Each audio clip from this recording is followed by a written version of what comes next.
I have a poem for us to read. Or I think I'm going to volunteer myself to read it. But it's in honor of the blobfish that we talked about yesterday. It's actually a beautiful and majestic sea creature until we decide to look at it and force it to come up to the wrong pressure zone and collapse all its insides into extra outsides. So this is called Blobfish Falls in Love with its Reflection in the Water by Pigeon Rose. Cycrolutus macrodus is a deep-sea fish of the family Cycrolutidae. When pulled out of the water, we called it a blobfish because it resembled a blobby man more than it did a fish.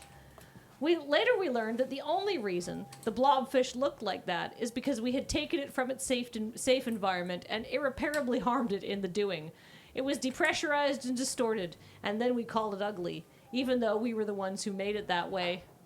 What environment were you dragged from that you were deemed ugly by your captors? What did they call you to make you think that you are so worthless up here?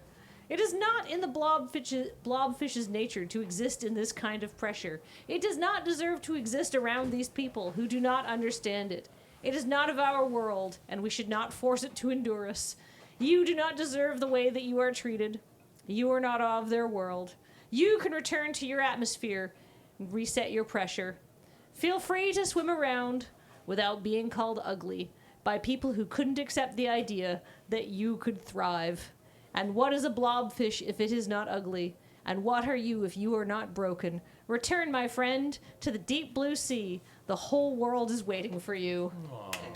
I really like that poem. This is like my interview question.